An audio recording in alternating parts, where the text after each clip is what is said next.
पवित्र श्रीमद् भागवत गीता, पवित्र चारों वेद, पवित्र कुरान शरीफ, पवित्र बाइबल, पवित्र गुरु ग्रंथ साहिब, पवित्र कबीर साहिब की वाणी में छुपे हुए गूढ़ रहस्य अर्थात तत्व को जानने के लिए कृपया अवश्य सुनिए जगत गुरु तत्वदर्शी संत रामपाल जी महाराज के मंगल प्रवचन।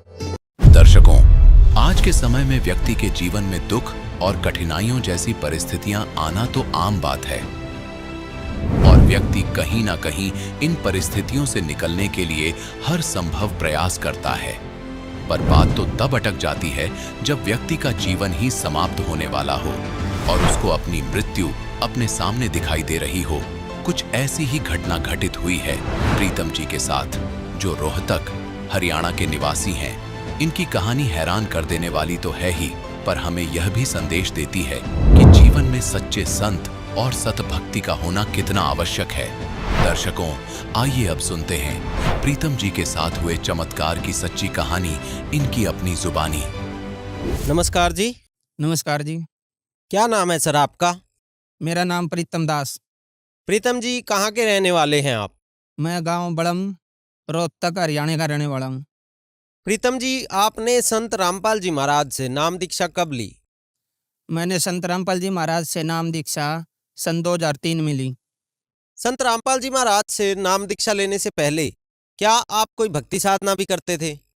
जी, मैं बचपन से ही शेरावाली माता और शिवजी भगवान की और हमारे कुल देवता दादा श्याम जी की भक्ति करता था।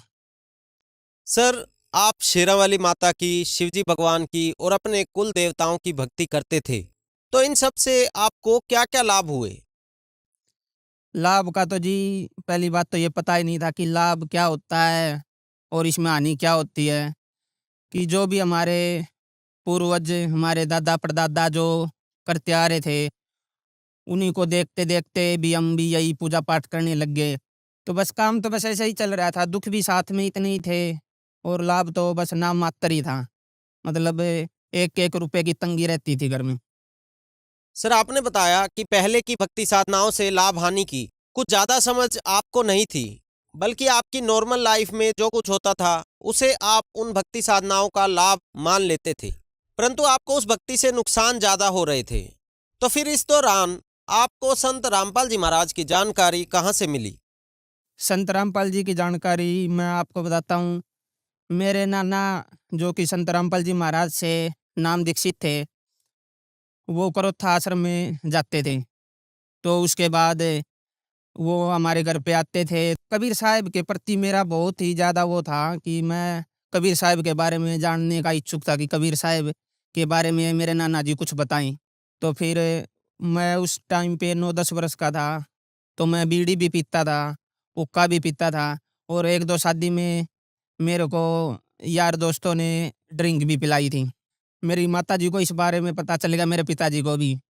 तो मेरे माताजी ने मेरे नाना जी को बोला कि भाई ये तो नशे पत्ते करने लग गया, बीड़ी भी पीने लग गया, दारू भी पीने लग गया। तो मेरा नाना जी बोला कि मैं इसको सत्संग में लेके जाऊंगा। तो मैं मेरे नाना जी के साथ सत्संग में गया था और वहाँ पे मैंने 2003 में संत रामपाल जी महाराज से नाम दीक्षा प्राप्त की थी।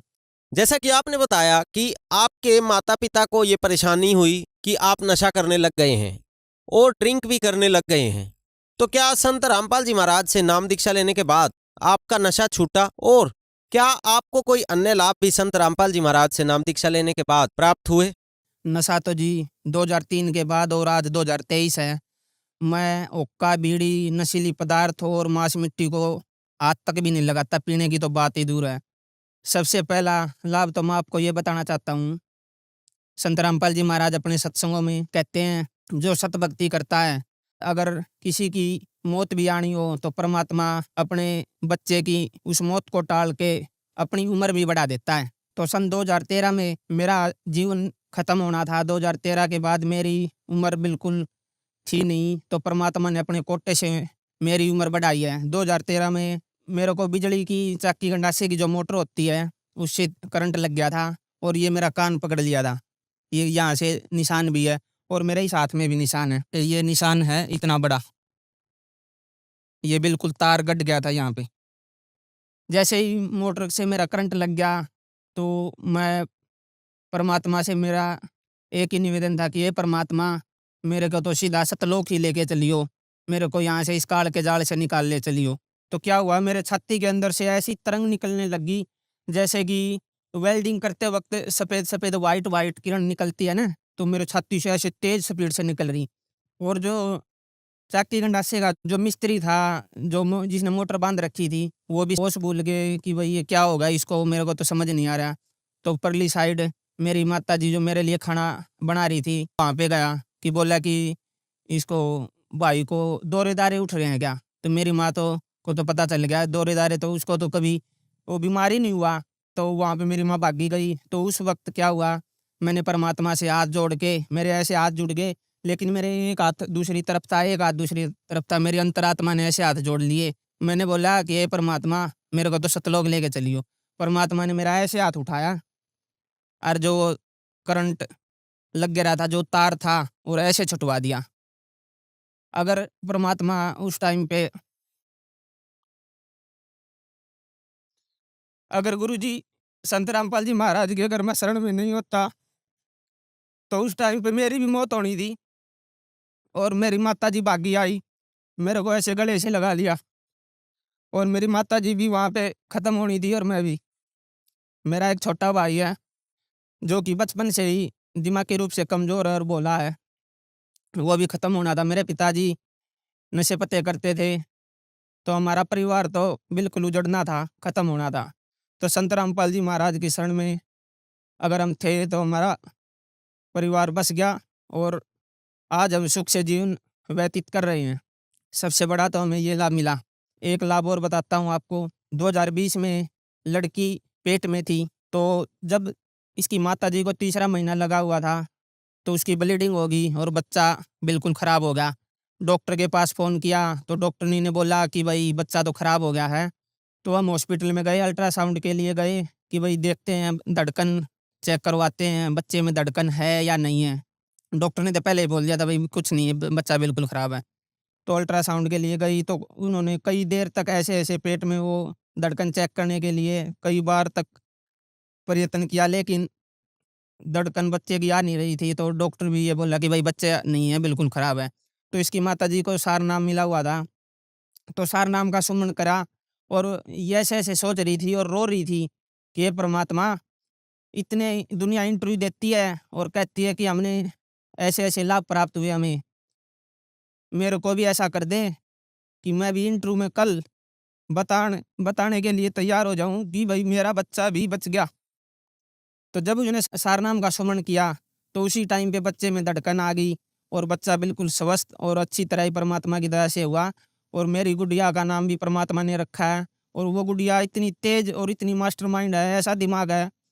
आज वो 2.5 साल के आसपास है, लेकिन 5-6 वर्ष के जो बच्चे हैं उनसे भी तेज दिमाग है। हमारे पास एक बहुत अच्छी भैंस थी झोटी, जो कि उसकी हाइट 5.5 फुट की और लंबाई भी बहुत अच्छी थी। उस टाइम पे ब्याही नहीं थी, तो उससे पहले उसका एक थन में सूजन बहुत ज़्यादा थी। इतनी ज़्यादा थी कि डॉक्टरों को भी दिखाया था, सभी डॉक्टर ने बोला इसका कोई इलाज नहीं है, इसका तो थन ही खराब होगा।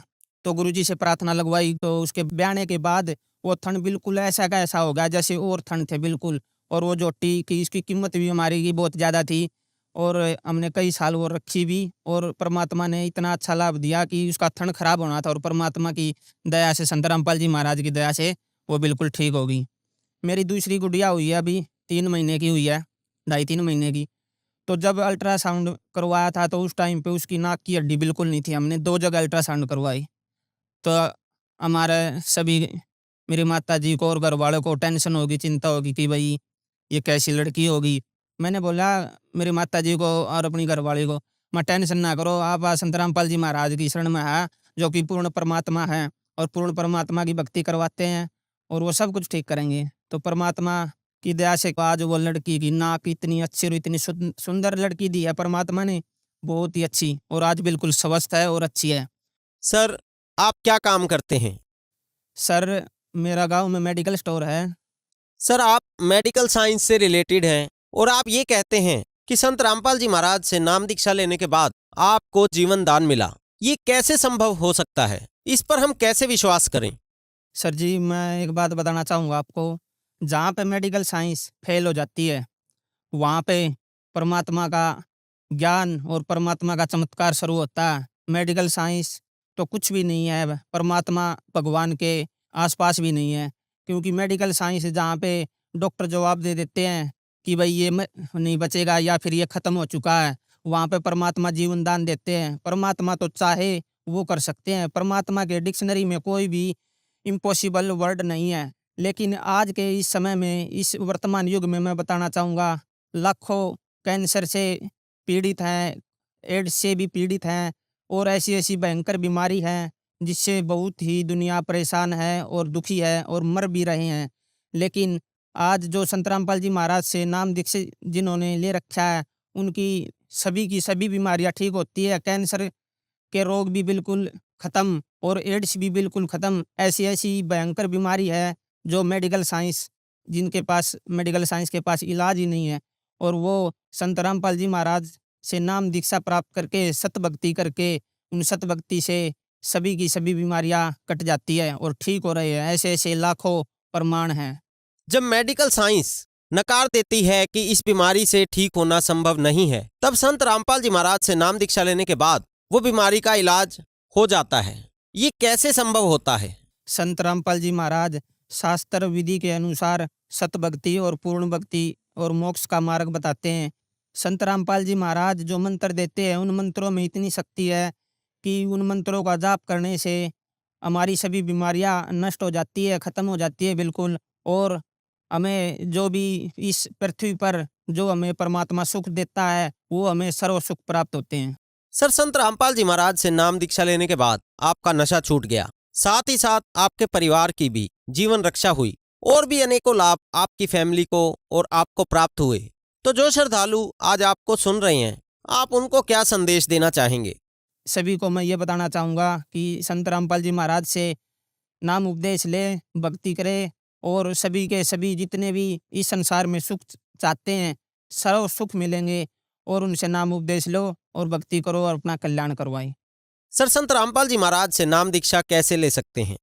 संत रामपाल जी महाराज से आज विश्व के इंटरनेशनल चैनलों पर 8-10 चैनलों पर संत रामपाल जी महाराज का सत्संग आता है और नीचे पट्टी आती है, उस पर आश्रम के नंबर और पूरा कंप्लीट एड्रेस लिखा होता है। उन पे अपना फ़ोन नंबरों पर अपने बात करें और नज़दीकी जो आपके आसपास नामदान केंद्र है उनसे संपर्क करें और नाम दीक्षा प्राप्त करके संत रामपाल जी महाराज से अपना जीवन सफल करें। धन्यवाद सर।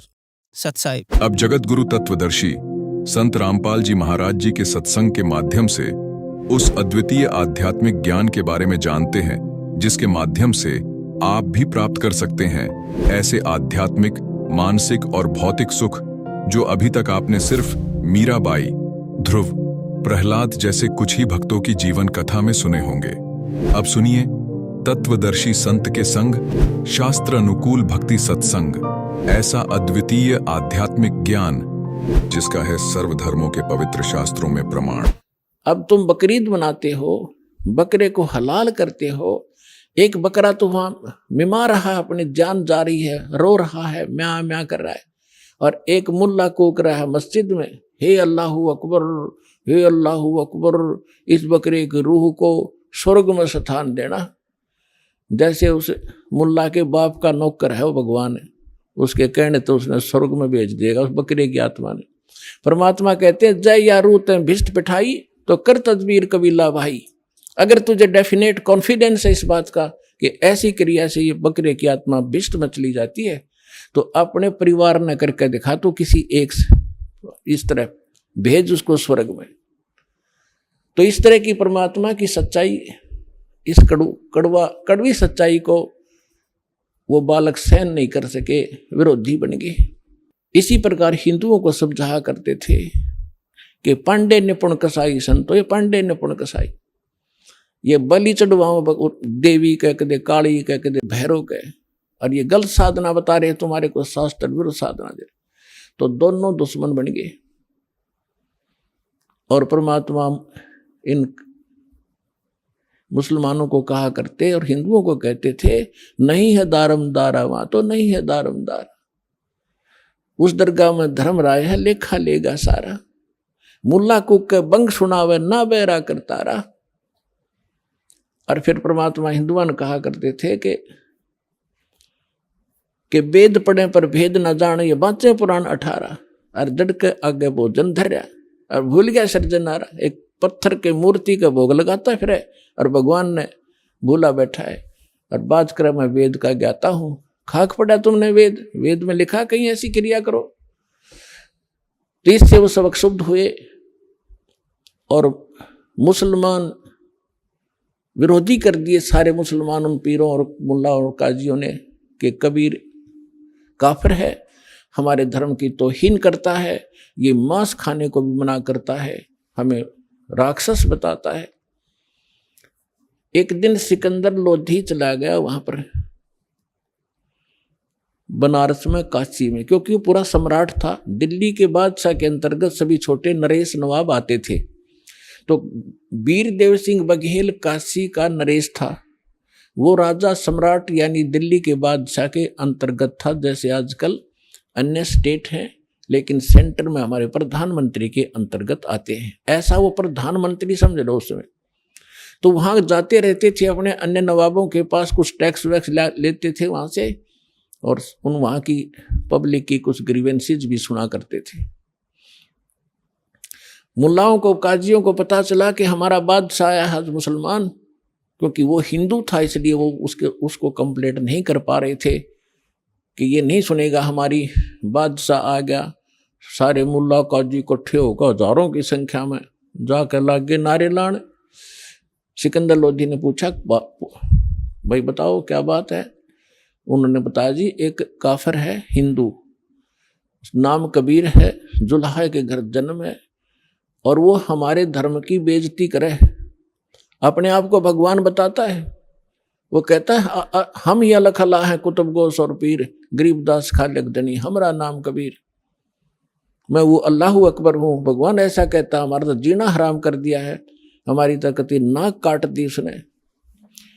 अब सिकंदर लोधी ने कहा कि लाओ पकड़ के, तो 10 सिपाही लाए पकड़कर परमात्मा को। और सिकंदर लोधी राजा था। राजा लोग पिछले पुण्यकर्मों से ही बनते हैं, इनके अंदर जगह होती है, भगवान से थोड़ा सा डर भी होता है।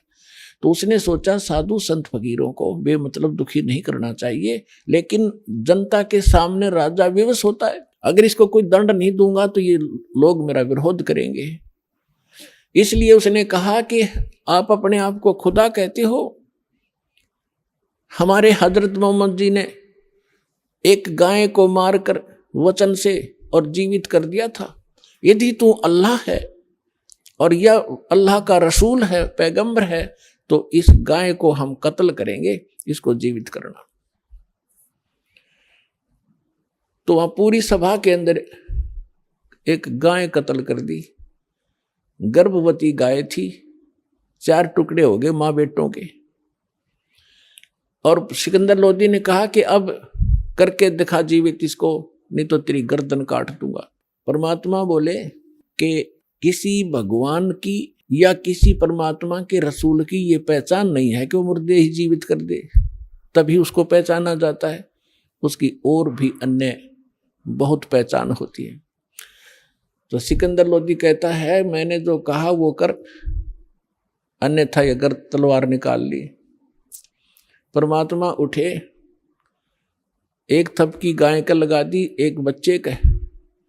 गाय भी जुड़ गई, बच्चा भी जुड़ गया, जैसे निशान भी ना हो। और ला का बच्चा गाय के दूध की डेग बाल्टी ठोक दी और कहा कि गाय अपनी अम्मा है, इस पर छुरी मत बाह, गरीबदास की दूध को सभी आत्म का। अरे अनाड़ियों, तुम गाय का मांस खाकर एक दिन में फारिग कर देते हो, ये तुम्हारी माँ है। जिस माँ का दूध पीवत हो, जिस ममड़ी का दूध पीवत हो, फिर ताको करो हलाल कसाई। जिसका तुम दूध पीते हो उसको माँ कहते हो। और गाय का, पहले गाय ही ज्यादा होती थी, भैंस इतनी प्रचलन में नहीं थी, नहीं तो भैंस भी माँ है, दूध तो उसका पीवे हम। और फिर तुम इसका दूध पीते हो, फिर इसको मारकर खाते हो, तुम्हारी दया को चोर ले गए हैं। तो उस समय सब कांपे खड़े खड़े, क्योंकि ऐसा चमत्कार सिकंदर तक कांपे। सन्नाटा छा गया। सारे जो बकवास कर रहे थे, जो नकली ढेड थे वो तो चले गए, वो जो मुखिया थे, शेष जितने वहां लाखों हजारों लोग इकट्ठे थे, सबने पर जय जयकार करी कबीर भगवान की और दीक्षा ली उस परम पिता से और अपना कल्याण करवाया। सिकंदर लोधी ने चरणों में लेट कर दंडोत प्रणाम की कि मुझे माफ करो परवरदिगार, मैं पहचान नहीं पाया आपको। परमात्मा बोले ठीक है चल। पालकियां बैठा के परमात्मा को पालकियों में आदर के साथ सत्कार के साथ उनके घर छोड़कर आए झोपड़ी में। ऐसे समर्थ थे कबीर भगवान। तो गाय जीवित करी, मोर ध्वज का पुत्र ताम्र ध्वज श्री कृष्ण ने जीवित कर दिया, वहां गाय जीवित करी। और सुनाता हूं कथा आगे। अब कुछ दिनों के बाद सिकंदर लोधी को जो दास ने बताया भयंकर रोग हो गया जिसका कहीं ट्रीटमेंट नहीं हो रहा था। किसी ने बताया कि काशी के अंदर एक बहुत बड़े महापुरुष रहते हैं, वो आशीर्वाद मात्र से स्वस्थ कर देते हैं, मरता क्या नहीं करता। तो फिर से सिकंदर लोधी कई वर्षों के बाद काशी पहुंचा। जब काशी पहुंचा तो वहां का राजा वीरदेव सिंह बघेल कबीर परमेश्वर का शिष्य हो चुका था। उनकी शक्ति और ज्ञान से वो परिचित हो चुका था। सिकंदर लोधी के आगमन पर उसने उसकी जो आओ भगत के लिए बहुत सुंदर मेज के ऊपर काजू, किशमिश, सेब, संतरे, दूध, खीर, हलवा, बड़ी, कचौड़ी, पूरी मेज पर रखी। सिकंदर बैठ गया और कहा वीर सिंह मैं तेरे आतिथ्य से बहुत प्रसन्न हूं, अतिथि सत्कार से मैं प्रसन्न हूं, लेकिन मैं खा कुछ नहीं सकता, मेरे खाए कर मान लेना। वीर सिंह ने पूछा कि कारण क्या है भगवान राजन, कि मेरे एक ऐसा रोग है जलन का रोग ऐसा होता है जैसे किसी के हाथ पर चाप गिर गया और कितनी पीड़ा होती है। वो तो जल भी जाता है, उपड़ भी जाता है, फलके भी पड़ जाते हैं, लेकिन वो ऐसा रोग होता है दर्द उतना ही होता है जैसे जले हुए का होता, पर निशान कहीं नहीं होता, चिन्ह नहीं दिखते। ये भयंकर मार उस प्राणी पर पाप के कारण थी। तो उसने कहा कि मुझे ऐसा रोग है और मैंने सब जगह ट्रीटमेंट करा लिया है और आखिर में हिंदू देवता संतों ने तो कह दिया है कि तेने आजीवन आपने ये भोगना पड़ेगा, लेकिन फिर भी मुझे कोई बताता है रुका जाता नहीं, मरता क्या नहीं करता। तो मैंने सुना है कि यहाँ कोई संत है और फिर पूछा भी क्या नाम बताया था उसका। उन्होंने बताया, साथ बैठे आए हुए थे उसके काफी व्यक्ति, कि कबीर नाम बताया जी, कबीर। तो सब समझ गया सिकंदर लोधी जब मैं हाँ जी। तब ने कहा जी वीर सिंह से पूछा सिकंदर ने कि आप जानते हो? जी जानता हूं, सचमुच आज आप ठीक ठिकाना आ गए, भगवान आपका रोग नहीं रहेगा, आप ऐसे स्थान पर आए। अब आशा की किरण जागी, बड़ा खुश हुआ, कहने लगा वीर सिंह ला बुला के जल्दी बुलवा उसको। अब वीर सिंह शिष्य किसका? परमेश्वर का। अब गुरु को बुलाने का आदेश वीर सिंह दे तो उसकी भक्ति नष्ट। अब उधर से राजा का आदेश ना माने तो उसकी राज खत्म। अब दो पाटों के बीच फंस के खड़ा हो गया, फिर बुद्धि से काम लिया। उसने कहा कि जो आज्ञा महाराज आपकी शिरोधार्य होगी, लेकिन मैं उनका शिष्य हो चुका हूं और मैंने ज्ञान प्राप्त किया है। ज्ञान में सुना जाता है कि संत को बाई ऑर्डर नहीं बुलाना चाहिए, और यदि हमने बाई ऑर्डर बुला लिया और उन्होंने आकर के रजा बख्शी नहीं तो क्या फायदा बुलाने का, बैठे रहेंगे वो यहाँ पर। तो सिकंदर ने कहा क्या करना चाहिए आप देखो जी, कि चलो फिर वहीं चलते हैं, उसी के उनके आश्रम पर चलते। वीर सिंह ने बताया जी उनका आश्रम अपना नहीं है, वो तो अपना एक गृहस्थ जीवन जीकर दिखा रहे हैं, जुलाए हैं, उनका काम करते हैं, लेकिन एक आश्रम है उनके गुरु का, रामानंद जी का, वहां आते हैं वो। इस समय ये समय उनका उनकी आरती में शाम में डेली शामिल होने का है और वहां आएंगे, वहीं मिलेंगे। सिकंदर ने कहा बहुत अच्छा चलो चलते हैं, शाम स्वयं ही चलते, मरता क्या नहीं करता। तो चल पड़े वीर सिंह बघेल और साथ में सिकंदर लोधी और कुछ सैनिक बॉडीगार्ड। लेकिन साथ में उसके एक उनका धार्मिक गुरु आया था, शेख तकी नाम था सिकंदर के धार्मिक गुरु का, और पूरे हिंदुस्तान का वो कंट्रोलर था सब मुसलमानों का, और सिकंदर लोधी का धार्मिक गुरु था। इस करके वो उसको साथ रखता था कि सारे मुसलमान इसके साथ हैं, इसके संकेत से सब चलते हैं लोग, क्योंकि हम पहले से धार्मिक लोगों के अधीन रहे हैं, उनका सत्कार विशेष किया करते, लेकिन ये दुरुपयोग कर गए हमारा। इन्होंने हमारा नाजायज फायदा उठाया, इनको कुछ पता था नहीं, हमें लड़वा के मारे जाते आपस में। हिंदुओं वाले कहते मुसलमान बुरे हैं, मुसलमान वाले गुरु कहते हिंदू काफिर हैं, और लड़ मरो। बुरे जो हैं वो हिंदू भी हैं, और बुरे हैं वो मुसलमान भी हैं, अच्छे हैं वो हिंदू भी बहुत हैं और मुसलमान भी बहुत हैं।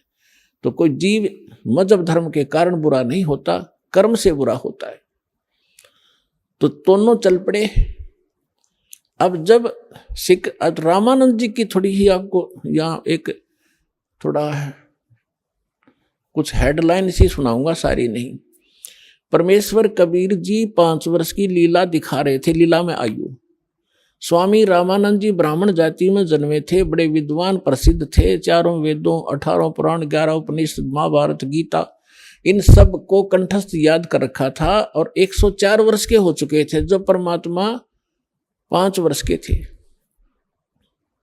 और 5 वर्ष की आयु में परमात्मा ने उसके 104 साल के विद्वान पंडित के छक्के छुड़ा दिए थे, ज्ञान में नतमस्तक हो गए थे वो।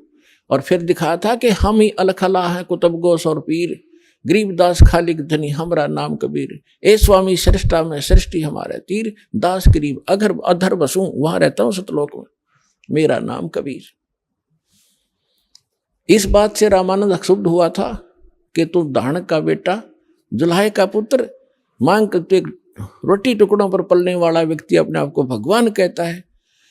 तो परमात्मा ने उसका भ्रम तोड़ा था और सतलोक लेकर गए थे, जहां मालिक रहते हैं सचखंड में।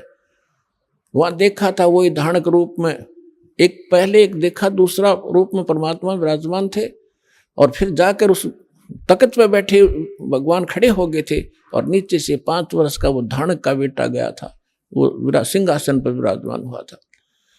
और फिर वो तेजों में शरीर उसी में समा गया था, वो भगवान जो दूसरा ओरिजिनल भगवान दिखा था। और फिर उसको वापस छोड़ा था रामानंद जी को, जब कहा था दोहू ठौड़ है एक तू भया एक से दो, और गरीबदास समकार ने तुम आए हो मगजो, बोलत रामानंद जी सुनो कबीर करतार, और गरीबदास सब रूप के तुम ही सर्जनहार। मैं भक्ता मुक्ता भया कर्म कुंड भयो नाश, और गरीबदास निज ब्रह्म तुम पूर्ण ब्रह्म आप ही हो, मेरा हुआ दृढ़ विश्वास। तो उसके बाद रामानंद जी ने सभी ब्राह्मणों से कह दिया था भगवान आगे भाई, और ऋषि 1400 तो ऋषि बना रखे थे उस महापुरुष ने, लेकिन वो नकली थे, वो चले गए, कुछ रह गए, तो वो अपना थोड़े बहुत उसके संपर्क में रहे, लेकिन उन्होंने तो भगवान के लिए निकले थे, परमात्मा उनके सामने खड़े थे, उन्होंने परमात्मा के चरण पकड़ दिए 5 वर्ष के बालक के 104 साल के ब्राह्मण ने। तो उसके बाद रामानंद जी को पूर्ण विश्वास हो गया था कि मैं गलत रास्ते चल रहा था और भगवान के लिए मैं भटक रहा हूं, मुझे भगवान मिल ही गया, मैंने समाज से क्या लेना, रहो तो रहो ना जाओ, कल मृत्यु। आज परमात्मा के ज्ञान से पता चलता है, आज हम हिंदू हैं, मृत्यु के बाद हम मुसलमान के घर भी जन्म ले सकते, फिर हम हिंदुओं के साथ लड़ रहे होंगे, ये हमारा ज्ञान है, बच्चों जैसी बात कर रहे। तो रामानंद जी ने इस आधार से अपना आश्रम वहीं बरकरार रखा था, वो चेले चाले चले गए थे, थोड़े बहुत रहे थे। तो डेली आरती करा करते थे, शाम के समय परमात्मा भी वहां जाते थे कबीर साहब। सिकंदर लोधी और वीरदेव सिंह बघेल जब वहां पहुंचे, वो पहले चले गए समय से, क्योंकि उसका तो लगन लाग रही थी, चल वीर सिंह जल्दी चल। वो घंटा आध घंटा पहले चले गए। तो गेट पर खड़े थे जो रामानंद जी के सेवक, तो गेट कीपर से पूछा, वीरदेव सिंह को पता था कि स्वामी रामानंद बेशक से परिवर्तन इनमें हो गया है, लेकिन मुसलमानों से अब भी नफरत करते हैं, अन्य कास्ट वालों को तो अब नहीं ये नफरत करते, हिंदुओं को, मुसलमानों से अब भी घणे नफरत करते हैं और आश्रम में प्रवेश नहीं करने देते। और यदि मैं एज इट इज ले जाऊंगा तो मुझे हानि कर देंगे और मेरे गुरुजी भी नाराज हो जाएंगे। इसलिए उसने गेट कीपर से कहा, सेवक जो खड़ा था पैरे पे, कि भाई ऐसे ऐसे बताओ, दिल्ली के बाद सिकंदर लोधी जी आए हैं और वो कबीर साहब से मिलना चाहते हैं। तो उसने बताया, पहरेदार ने बताया कि कबीर साहब आए नहीं, अभी आने ही वाले हैं, अभी आरती का समय में कुछ टाइम रहता है और वो नहीं है। वीर सिंह ने कहा कि स्वामी जी से पूछ लो। सिकंदर ने कहा कि चल अंदर बैठ जाते हैं थोड़ी देर, इतने इंतजार कर लेंगे। वीर सिंह ने कहा कि जी यहाँ की कुछ मर्यादाएं हैं, मैं पता कर लेता हूँ। कि अभी स्वामी जी से पता करो और उनको आज्ञा लेकर आओ कि दिल्ली के बादशाह आए हैं और परमात्मा कबीर जी से मिलना चाहते हैं और आपके भी दर्शन करना चाहते हैं और कुछ देर यहाँ इंतजार करना चाहते हैं जब तक कबीर जी ना आए। तो पहरेदार अंदर चले गए और गर्मियों का मौसम था, बाहर ही बैठे थे कोने में, अपने आश्रम में वृक्ष बहुत लगे हुए थे। पहरेदार ने कहा, स्वामी जी दिल्ली के बादशाह सिकंदर लोधी आए हैं, आपका दर्शन करना चाहते हैं, वो कबीर जी से मिलने आए हैं, आपकी आज्ञा चाहते हैं अंदर आने की, कुछ देर रेस्ट करने की। रामानंद जी एकदम क्रोधित हो गए और कहने लगे, कह दो मैं इन मलेच्छों से बात नहीं करता, इनके दर्शन भी नहीं करता, ये मांस खाते हैं, बाहर ही बैठा रहेगा। अब ये वहां से सुनाई भी दी थी उनको भी, वीर सिंह को भी और सिकंदर लोधी को भी, जो स्वामी जी ने आवाज निकाली और आके फिर पहरेदार ने बता दी कि जी ऐसे ऐसे कहा, स्वामी जी ने मना कर दिया कि मुसलमानों को हम आश्रम में प्रवेश नहीं करने देते, बाहर इंतजार कर लेगा। अब सिकंदर लोधी, दुर्भाग्य होता है राजा का, इसके अंदर अहंकार गणा होता है। अब संतों के साथ यदि कोई राजा टकराता है तो अंधा गधा होता है, जो रेल की पटरी पर खड़ा होकर उसी को लात मारना चाहता है। सिकंदर लोधी ने वही करा, निकाल कर तलवार और चल पड़ा अंदर। कि ये 2 कौड़ी का महात्मा दिल्ली के सम्राट को ऐसी शब्द बोलता है तो आम मुसलमान के साथ ये कैसा बर्ताव करता होगा, इसकी गर्दन काट देता हूं। अब निकाल कर तलवार चल पड़ा। फिर कौन पूछा था, किसकी हिम्मत थी भगत उसको रोक दे, जाके संत की गर्दन काट दी, 2 टुकड़े हो गए। अब ये क्रोध में आदमी करते दे है गलती, लेकिन फिर बाद में बुद्धि आती इसको, और संत सत्संग में आने के बाद इसको पहले बुद्धि आ जाती है कि ये जो करने जा रहा है उसका बहुत भयंकर रिजल्ट होगा। और जो मनमुखी होते वो करके पछताते हैं। अब सिकंदर लोधी वापस मुड़ लिया और कहता, वीर सिंह, फिर बुद्धि आ गई उसको कि वीर सिंह देख, मेरे सारे उल्टे काम हो हैं मेरे से, मैं चाहता हूं कोई पुण्य करना, मुझसे पाप होता है, आया था अपना इलाज कराने के लिए, ये घोर पाप और सिर पर रख लिया, और अब इसके गुरुजी आए, इसके शिष्य आएंगे कबीर जी, गुरुजी की हत्या देखकर वो मुझे श्राप देंगे। आप बता रहे को बहुत शक्तिशाली और बड़े समर्थ है। अब चल वीर सिंह वापस चलते हैं, ये तो मैंने सारी उम्र भोगना ही पड़ेगा। अब वीर सिंह क्या बोल रहा है, वो राजा, वो छोटा और वो सम्राट आगे आगे चल पड़ा। जो ही बाहर निकले आश्रम से परमात्मा आ रहे थे। सिकंदर वीर सिंह ने कहा, महाराज जी तो आ गए जी, ये सामने आ गए। अब वीर सिंह ने दंडवत प्रणाम किया। अब सिकंदर लोधी डरा हुआ था कि ऐसे समर्थ बताते हैं, मेरे से अपराध भी हो गया है, तो डरते ने उसने भी दंडवत प्रणाम किया। तो परमात्मा कहते हैं, एक तीर से 2 शिकार किए दाता ने। एक तो रामानंद जी के अंदर त्रुटि थी, वह ठीक करनी थी, और जब तक अधीन प्राणी नहीं होगा, विनम्र नहीं होगा, हृदय से पुकार नहीं करेगा, तब तक आशीर्वाद काम नहीं करे।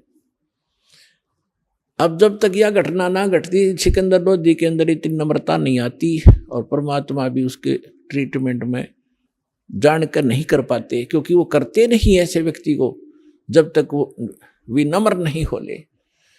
तो सिकंदर लोधी ने दोनों दंडोत प्रणाम की वीर सिंह ने, तो परमात्मा ने दोनों के सिर पर हाथ रखा और कहा कि इस भिखारी के सामने दो दो नरेश आज कैसे प्रणाम कर रहे हैं, मेरी खैर तो है। तो ऐसे उन्होंने सिर पे हाथ रखा था और सिकंदर लोधी का वो रोग छू मंतर हो गया तुरंत। बोलो सतगुरुदेव की जय हो, कबीर भगवान की जय हो।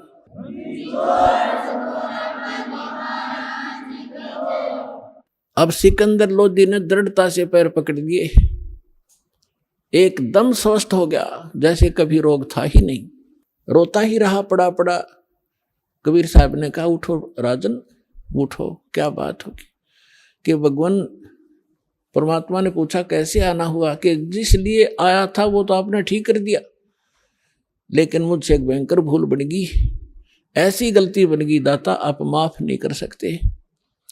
परमात्मा ने कहा, भी बता, कोई भी तेरी गलती है मैं माफ करता हूं, कोई भी गलती कैसी भी है। खड़ा हो गया, फिर उसने सारी कहानी बताई। जी ऐसे ऐसे हमने प्रार्थना की थी, आपके गुरुजी ने हमारे साथ बद व्यवहार किया, मेरे अंदर नीचता है, मेरे अंदर राज का अहम था, मेरे से गलती होगी, मैंने गुस्से में उनका सिर काट दिया, उनका कत्ल कर दिया, मुझे माफ करो। परमात्मा बोले कोई बात नहीं राजन, मेरे साथ आ जा, इनका अंतिम संस्कार करा के जाना, नहीं तो लोग तुझे बहुत बुरा भला कहेंगे और कुछ भी गड़बड़ हो सकती है, आ जाओ कोई बात नहीं। अब वो सोच तो ये रहा था कि ये सुनेंगे कि इनके गुरु का कत्ल हो गया तो ये अंधाधुंध श्राप देंगे मुझको, लेकिन उनके मुंह पर शिकन भी नहीं आई चेहरे पर। कहा कोई बात नहीं, कौन किसने मारे, ये तो संस्कार था आपका उसका, इसकी मृत्यु आपके हाथ से लिखी थी। अब सिकंदर वीर सिंह से कहता है, वीर सिंह वे संत देखे पर इससे नीचे नीचे, नहीं तो पहला पता नहीं कहता गाली दे वो मेरे ते, और कितना शराब दे देता, और देख कितने प्यार से हो रहा। अब वीर सिंह सोच रहा है कि ये तो ट्रेलर देखा आपने, अब और देखियो क्या क्या होगा। अंदर जाकर देखा कि रामानंद जी का शव 2 भागों में अलग अलग पड़ा था, कपड़े ढक रखे थे और वहां पर ब्लड बह रहा था। सब जब कबीर साहब अंदर गए तो वहां सेवक जो रहते थे वो दौड़कर आए, कहा कि कबीर जी सिकंदर लोधी ने गुरु जी का कत्ल कर दिया आज, राजा दिल्ली के बादशाह ने। तो परमात्मा ने कहा, रे भले आदमियों, तुम आज तक ये नहीं समझ सके सन भगत होकर के कौन किसने मारता है, कोई संस्कार था इनका, और कोई बात नहीं, हो गया सो हो गया, बात ने बढ़ाया नहीं करते, कोई बात नहीं, चुप रहो। अब इतने में पीछे पीछे सिकंदर लोधी वो आगे, उसको देखकर फिर डर गए सारे, ये फिर आ गया भाई। अब परमात्मा ने चरणों की तरफ एक पुण्यात्मा हमें शिक्षा दे रहे हैं भगवान कि गुरु के प्रति इतने समर्पित होना चाहिए। आप जी ने, वो तो मालिक थे, उनको जरूरत नहीं थी गुरु की, लेकिन हम दासों का उद्धार गुरु के प्रति ऐसी श्रद्धा बिना हो नहीं सकता। दंडवत प्रणाम किया पैरों की तरफ और फिर खड़े हुए और कहा, गुरुदेव उठियो, आरती का समय हो गया और आपके दर्शनार्थ दिल्ली के बादशाह आए हैं। इतना ही कहा था भगवान ने, वो धड़ के ऊपर शीश आके अपने आप लग गया और रामानंद जी सामने बैठ गए। निशान भी नहीं दिखाई दिया कि सचमुच ये कटा था कि नहीं कटा था। बोलो सतगुरुदेव कबीर साहेब की जय।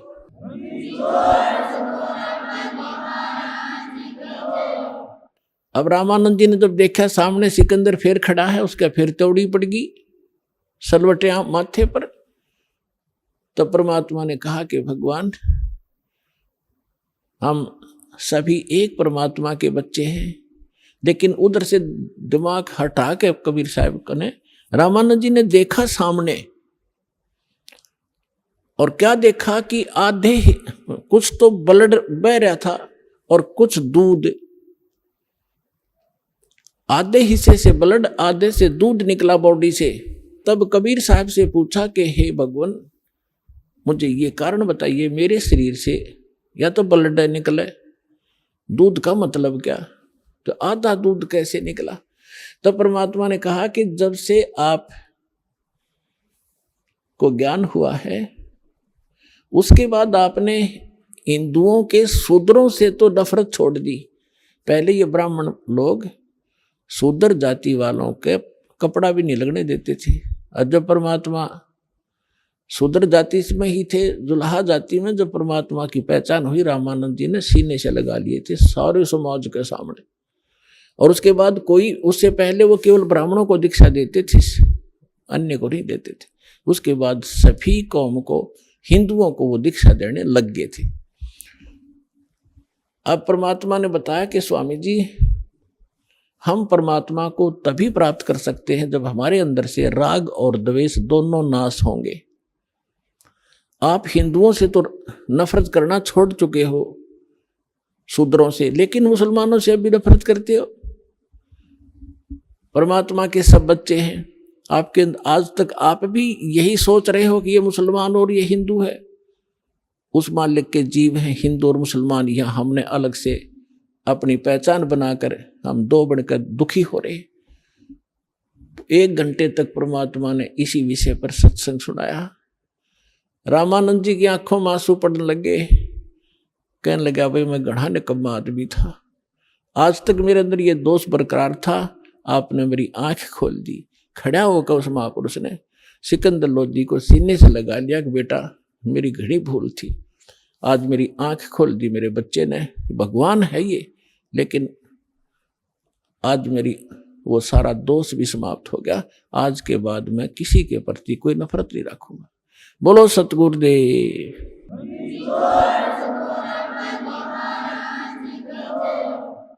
अपने आत्माओं, सत्संग जो किए जाते हैं, कोई किसी कथा या पात्र बनाकर किए जाते हैं। परमात्मा ने, अब परमात्मा अपनी पहचान वहां कैसे कराएं? धर्मदास जी को ये उदाहरण देकर छोड़ दिया था कि अभिमन्यु को क्यों नहीं जीवित कर सके तेरे भगवान, अगर ये समर्थ थे तो अब आपके रूबरू कर दिया कि उस समर्थ परमात्मा ने वह गाय जीवित की। सिकंदर लोधी ने गर्दन काट दी, रामानंद जी वो जीवित कर दिए। और सुनाता हूं इस भगवान कबीर साहब की शक्ति। अब जब वो कबीर साहब से सिकंदर लोधी ने अर्ज किया कि हे भगवान, हे अल्लाह के रूप, आप दिल्ली चलो मेरे साथ, और वहां की जनता में भी यही आग फैल रही है, हिंदू और मुसलमानों की आपस में बहुत झगड़े रहते, मुझे भी चैन से नहीं रहने देते। आपके इतने निर्मल विचार हैं दाता, वो सारे एक हो जाएंगे, आप मेरे साथ चलो। परमात्मा बोले, मैं ऐसे नहीं चलता, पहले मेरा शिष्य बन, तब मैं जाऊंगा। कहने लगे, जी बोलो क्या?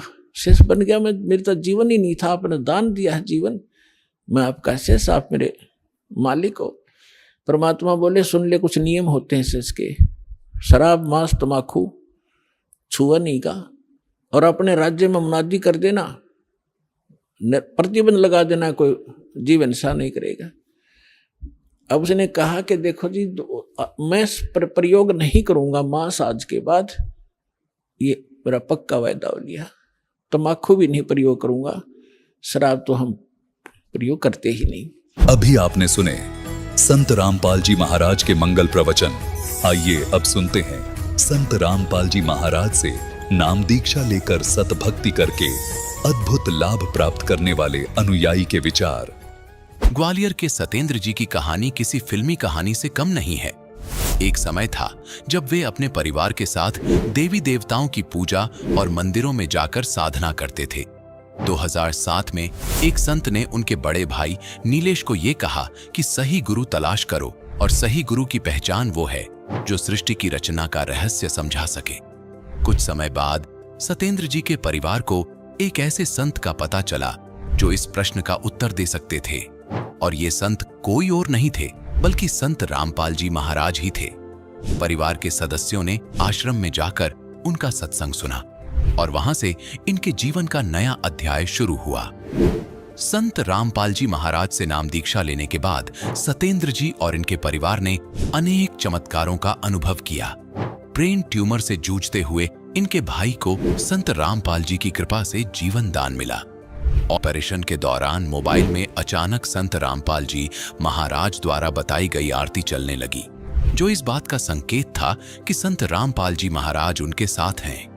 सतेंद्र जी के पिताजी को भी एक गंभीर बीमारी से मुक्ति मिली।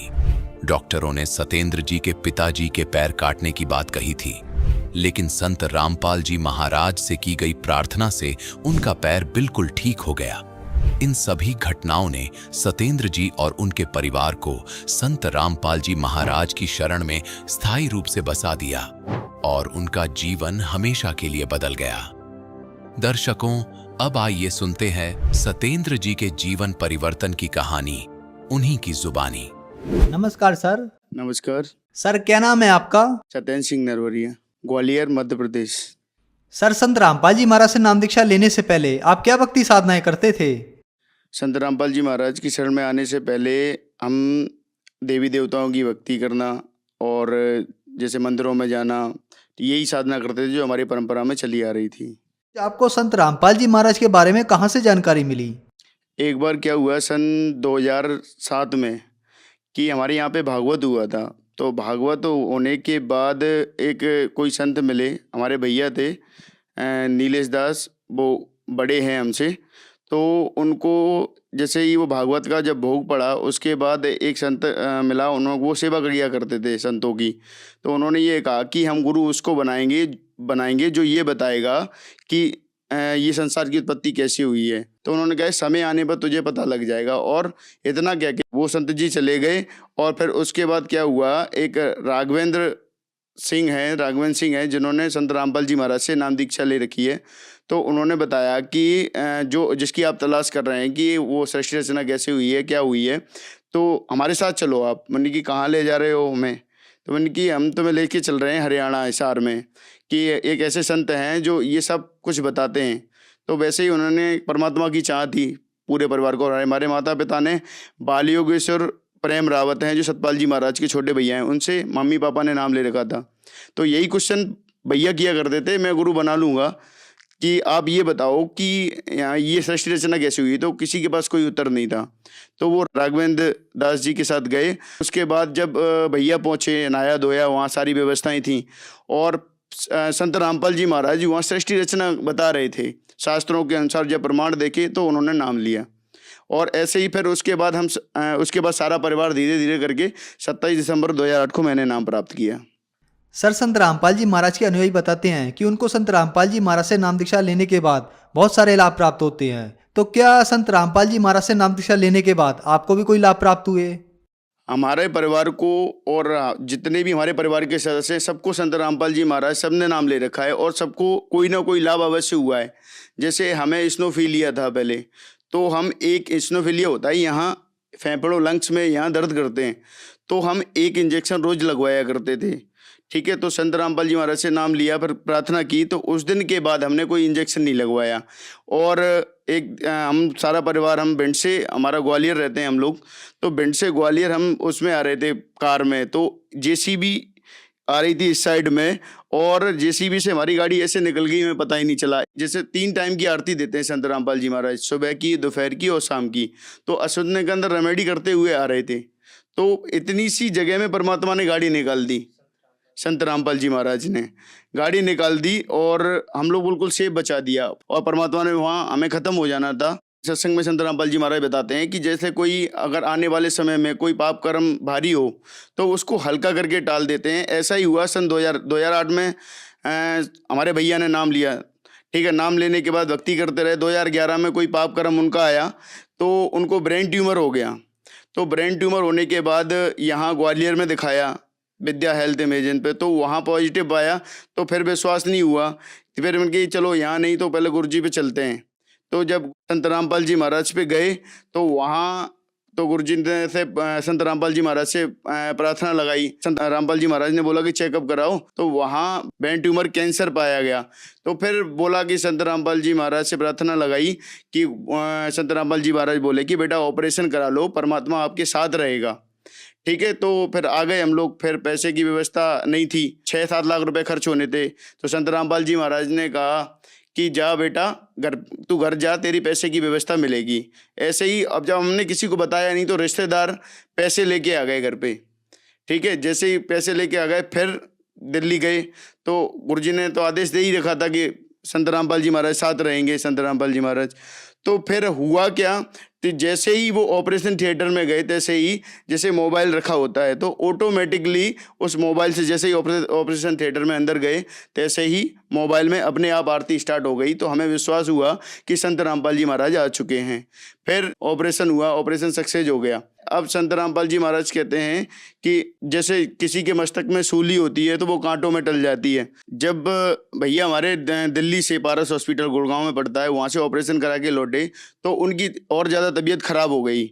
मेरे भैया की इतनी तबीयत खराब हो गई थी कि उनको यम के दूत दिखने लगे। तो यम के दूत दिखने लगे तो अब इतने में हुआ क्या कि हमारे आंखों में भी आंसू थे कि हम वहीं बैठे थे और हमारी भाभी हैं तो वो भी वहीं बैठी थी। ऐसे ही संत रामपाल जी महाराज तुरंत वहाँ आ गए। तो और हमारे भैया को दिख रहे थे लेकिन हमें नहीं दिख रहे थे। तो यम के दूत बोलने लगे, बाहर खड़े थे, कि बोलने लगे कि हम इसको लेकर जाएंगे। संत रामपाल जी महाराज बोले कि नहीं, आप इसको नहीं ले जा सकते, हमने इसकी उम्र बढ़ा दी है। तो उसके बाद 10 मिनट हुआ ही होगा कि 10 मिनट में वो फिर एकदम से स्वस्थ होकर बैठ गए, लाओ खाना लाओ। 10 मिनट के पहले वो बिल्कुल कुछ भी नहीं खा रहे थे, भाभी ने थोड़ी नमकीन दी, वो भी नहीं खा रहे थे। और 10 मिनट बाद जो मैंने ये संकल्प लिया तो उसके बाद तुरंत उठ के वो बोलने लगे कि रोटी लाओ। तो उसके बाद ऐसा लग रहा था कि वो बिल्कुल बीमार तो थे ही नहीं। तो ये चमत्कार, ये सबसे बड़ा चमत्कार हमारे यहाँ हुआ। 2011 के बाद जब ऑपरेट करवाया, ये ऑपरेशन हुआ ब्रेन ट्यूमर कैंसर का, उसके बाद ये पूर्णतः स्वस्थ हैं। उसके बाद उनको कोई समस्या नहीं है। और आप प्रमाण के लिए देखना चाहें तो ये रिपोर्टें हैं जो मैं साथ में लेकर आया हूँ, तो आप देख सकते हैं। प्रमाण के लिए आप देखिए कि ये रिपोर्ट है जिसमें दिखा रहा है कि इसमें ये उनका ब्रेन ट्यूमर है और ये पारस हॉस्पिटल का है, ये गुड़गांव में है जो, और ये रिपोर्ट है उनकी। इस रिपोर्ट में ये है भाई कि मेरे ब्रेन ट्यूमर से लेफ्ट साइड का हिस्सा पूरा गल चुका है। इस रिपोर्ट में ये लिखा हुआ है साफ साफ, आप देख सकते हैं कि इनका लेफ्ट साइड का पूरा हिस्सा बिल्कुल गल चुका था ब्रेन ट्यूमर की वजह से।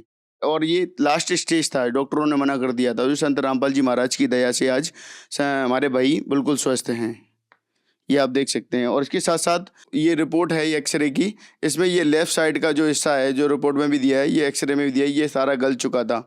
और डॉक्टरों ने 4 लाख रुपए जमा करा लिए थे स्टार्टिंग में और कह दिया था कि इसकी कोई गारंटी नहीं है कि ये ठीक हो जाएंगे, और साइन भी करवा लिए थे। और ये मान के चलो वो तो ख़त्म ही थे। तो हमने गुरुजी से प्रार्थना लगाई थी पहले, तो गुरुजी ने, संत रामपाल जी महाराज ने ये कहा था कि आप ऑपरेशन कराओ, परमात्मा साथ रहेंगे।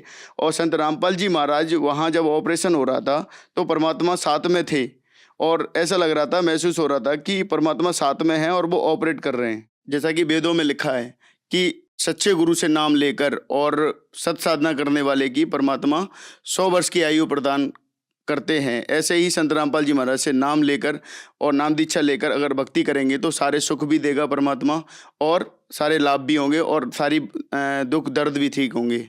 जैसा कि आपने देखा कि हमारे भाई को ब्रेन ट्यूमर हो गया था, ब्रेन का कैंसर हो गया, तो नाम लेकर अगर शरण में नहीं होते तो आज मृत्यु निश्चित थी।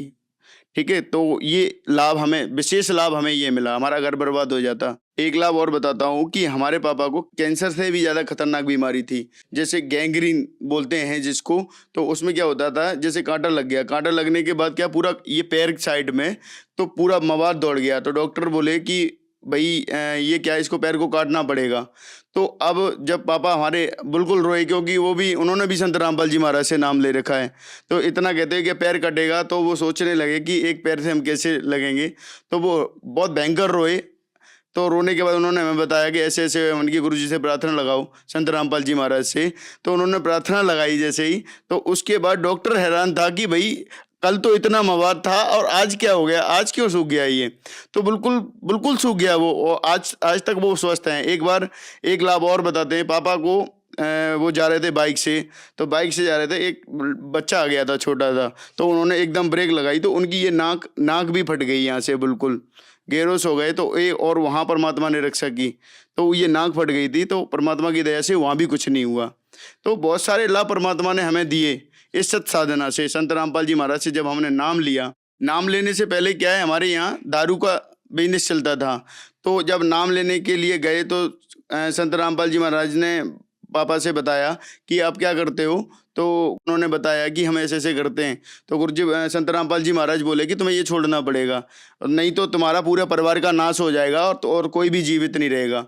तो उसी दिन से पापा ने बिल्कुल ये ठेके वगैरह सब दे दिए और उन्होंने बिल्कुल छोड़ के एक सादा जीवन व्यतीत किया।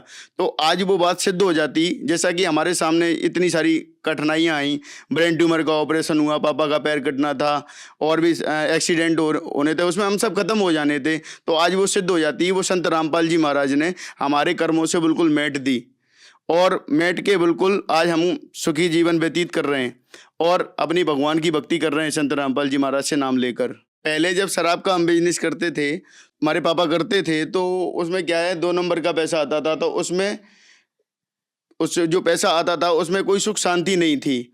और आज हमने ये सारे धंधे छोड़ रखे हैं, हमारे पापा ने छोड़ रखे हैं। तो आज हम बेशक कम कमाते हैं, लेकिन वो पैसा जो कमाते हैं तो उसको बिल्कुल भी बीमारियों वगैरह इनमें खर्च नहीं करना पड़ता और आराम से जीवन यापन हमारा चल रहा है। जैसे कि पहले हम उससे 2-2 लाख रुपए आते थे, लेकिन फिर भी हमें शांति नहीं थी। क्यों नहीं थी? क्योंकि संत रामपाल जी महाराज बताते हैं कि जब कोई 2 नंबर का धंधा कमाकर अगर पैसा इकट्ठा करता है तो वो पैसा भी नहीं रहता और बीमारियों में लग जाता है और हमारे पाप कर्म बन जाते हैं। जैसे कि हमारे बन रहे थे, हमें पता ही नहीं था। जब हम संत रामपाल जी महाराज ने बताया कि इसको छोड़ दो, तो आज हम नाम लेने के बाद पैसे आते हैं। आज बिल्कुल कोई कमी नहीं दे रखी परमात्मा ने, संत रामपाल जी महाराज ने, लेकिन और फिर भी आज सारे सुख उसी हिसाब से परमात्मा सारे सुख दे रहा है। जबकि पहले हमारे मानसिक टेंशन रहती थी और बीमारियों से कहीं कोई बीमार हो गया, कहीं एक्सीडेंट हो गया, जैसा कि हमने बताया और रिपोर्टों में भी दिखाया। उसके बाद हम पूर्णतः, हमारा पूरा परिवार पूर्णतः स्वस्थ है और आज भगवान की भक्ति में सन 2008 से लेकर आज 2019 हो चुका है और आज तक संत रामपाल जी महाराज की हम भक्ति कर रहे हैं। तो जो श्रद्धालु आपको देख रहे हैं, आप उन्हें क्या संदेश देना चाहेंगे? उन सभी जो भी हमारे समाज में हैं और जो भी हमारे इससे पीड़ित हैं, इन बीमारियों से पीड़ित हैं, तो हम उनको यही संदेश देना चाहेंगे कि आप संत रामपाल जी महाराज से नाम लेकर और मर्यादा में रहते हुए अगर भक्ति करोगे तो संत रामपाल जी महाराज सारे लाभ देते हैं। जैसे कि आपने देखा कि हमारे घर में कितनी समस्याएं थीं और कितने सारे रोग थे, तो हमने नाम लेते लेते ये सारी समस्याएं दूर कर दी संत रामपाल जी महाराज ने। जब हमारी समस्याएं दूर हो सकती हैं तो आपकी क्यों नहीं? जब आप विश्वास करो और उनसे नाम दीक्षा लो और नाम दीक्षा लेकर अगर मर्यादा में रहते भक्ति करोगे तो मैं गारंटी से कह सकता हूं कि कोई भी रोग, चाहे कैंसर, क्या ब्रेन कैंसर था ये संत हमारे भाई का, जो ब्रेन कैंसर ठीक हो सकता है तो आपका क्यों नहीं हो सकता? तो हम तो यही प्रार्थना करना चाहेंगे। दास तो संदेश कुछ नहीं दे सकता, लेकिन प्रार्थना जरूर करेगा कि आप संत रामपाल जी महाराज से नाम लेकर मर्यादा में रहते हुए भक्ति करोगे तो परमात्मा संत रामपाल जी महाराज सारे लाभ देते हैं। सर, संत रामपाल जी महाराज से नाम दीक्षा कैसे ले सकते हैं? संत रामपाल जी महाराज से नाम दीक्षा, जहां विभिन्न जिलों में नामदान सेंटर हैं, कई चैनल आते हैं, उन पे संत रामपाल जी महाराज के नंबर चलते हैं, कॉन्टैक्ट नंबर चलते हैं। आप जिस जगह पे हो, जिस स्थान पे हो, वहाँ के कॉन्टैक्ट नंबर लेकर उन पे फ़ोन करके वहाँ के नज़दीकी नामदान स्थल को पता करके और वहाँ से आप नाम लेकर और फिर मर्यादा में रहते भक्ति करेंगे तो सारा लाभ देंगे संत रामपाल जी महाराज। धन्यवाद सर। धन्यवाद।